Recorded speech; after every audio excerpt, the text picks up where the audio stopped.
These are my 10 pro tips to help you immediately get better at Smash Bros. Don't alternate between offensive and defensive moves.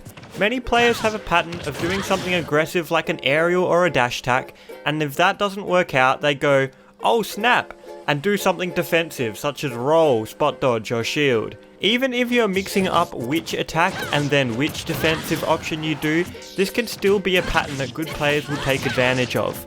I often play people in tournament with this habit, and it allows me to move forward aggressively to punish this defensive option, as there's no fear that I'm going to get hit by an attack. So mix it up. Sometimes if you miss an aerial, that's okay, just swing again. If your opponent is reading you'll be scared and defensive because you just missed an attack, they're going to run head first into your move. Consciously switching up between your offensive and defensive moves without being in some kind of pattern or some kind of rhythm will really improve your neutral a lot. And also make sure you're on the lookout for other players you verse having this habit so you can punish them yourself. Use shield to be aggressive and take stage. Shield is generally considered to be a defensive move. However, shield is a move that usually only has one thing that can beat it: grab, making it an excellent move to use aggressively. If you dash forward and shield, your opponent has to commit to a very scary read of going for a grab if they're going to beat your shield. So 9 times out of 10, you will easily take stage control and force your opponent further into the corner, which is a great situation for you to be in. Get up attack as people do an aerial near the ledge. Oftentimes people will throw out many aerials when they have you at the ledge to try and ledge trap you. Timing a get up attack so that when your opponent comes down, they land on it is an amazing way to deal with this, thanks to get up attacks having invincibility. Fake approaches. If someone says, hey, I'm about to throw you this ball, right before they throw you a ball, it is very easy to catch it. 1, 2, 3. However, if someone out of nowhere just throws a ball at you, it's really tough to catch it because you don't know when it's coming. This idea also applies to Smash Bros. It's very easy for your opponent to dodge a move if you keep attacking at the same time over and over again. So mix up your timings. Sometimes if you think you should attack, maybe just wait an extra second before you actually attack. This will throw your opponent off guard and force them to guess not only what move are you going to use, but when are you even going to use a move in the first place. While you're faking out approaches, have a look at your opponent and see how they are reacting to your approach. This will let you get the download and kind of work out a good way to approach. For example, if when you pretend to approach, they jump back a lot, you know that when you attack, you should run in there and do an aerial to hit them out of the air. People who play overly cautious and don't move around a lot will find it very difficult to get a download on their opponent because they won't be able to use this tactic. If people are staying grounded while ledge trapping, jump. Oftentimes when people are on the ground ledge trapping, especially if they are holding shield, they are waiting to react to a move you do. If you regular get up, they'll grab you. If you get up attack, they'll punish you out of shield, and if you roll behind, they're gonna wait and back air you. To get around this, jump from the ledge. Jumping from the ledge is a move that is unreactable, so you're going to be able to escape to center stage. However, the one very important thing when doing this technique is to not immediately jump from the ledge and do an aerial or do an air dodge, because then your opponent will be able to react to that and punish you. Just simply jump and then maybe double jump again, or jump and just fast fall straight to the ground with a landing aerial. They will not be able to react and punish this option, and you can finally just get off the ledge. Smash attack laggy moves and get up attacks.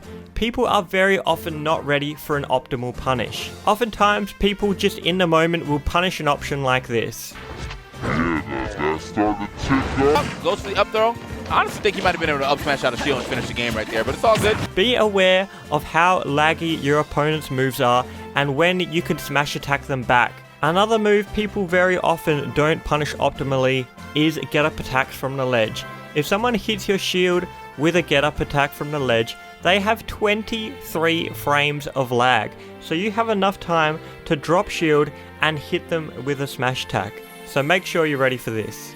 Think about how you're going to kill your opponent. This is a simple and very effective idea. Going into the match knowing your most likely kill move really helps out a lot. For example, if you're versing a Zero Suit Samus, you know she likes to short hop a lot. So if you're playing Mario, you'll probably try and get the kill by running under and hitting her with an up smash. However, if you're versing Bowser, he has a terrible recovery, so you're probably going to get the win by going off stage and going for an edge guard. This will allow you to really focus in on these opportunities and not miss them. For example, if you're versing a Bowser and your character is good at edge guarding, you should really be locking in and analyzing how they are recovering to the stage when they're at low percent.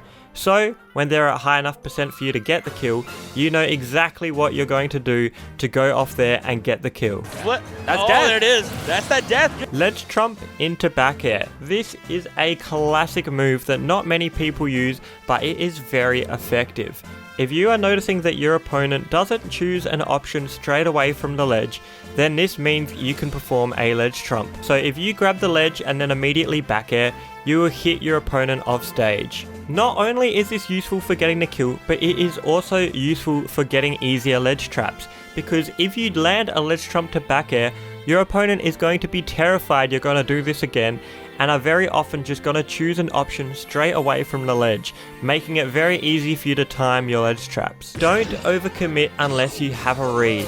When you're edge guarding or just keeping people in the corner, you shouldn't really overextend and go for a massive read when you've got no reason to go for this read. For example, the game might have just started, you knock someone off stage, and you just fly off there with Mario going for a crazy forward air, and if you miss it, you just give up your spot, and your opponent is now ledge trapping and edge guarding you. Well, you might say, well, that's no fun. How am I ever gonna get kills? That's just gonna be the most boring thing ever. Well, no, definitely go for these options, but when you have the read.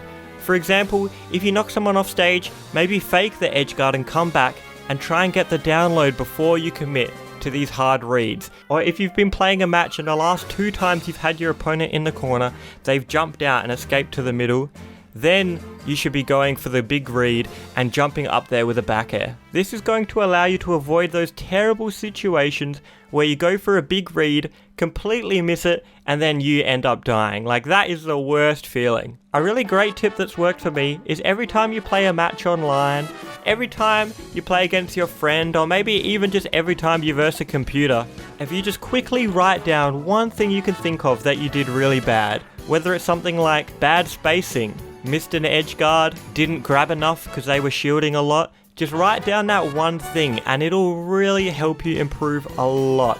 Often when I do this, I notice patterns, like 4 times out of 6 I've wrote down that I had bad spacings. That's really what I need to work on this next match. This will really help you improve much faster than if you just try and remember everything you do in your head. So those are my top 10 pro tips and tricks. Thank you very much for watching this video. I hope these tips help you out because they definitely help me out. So please drop a like if you learned anything from this video and subscribe for more content. Thank you guys so much for watching.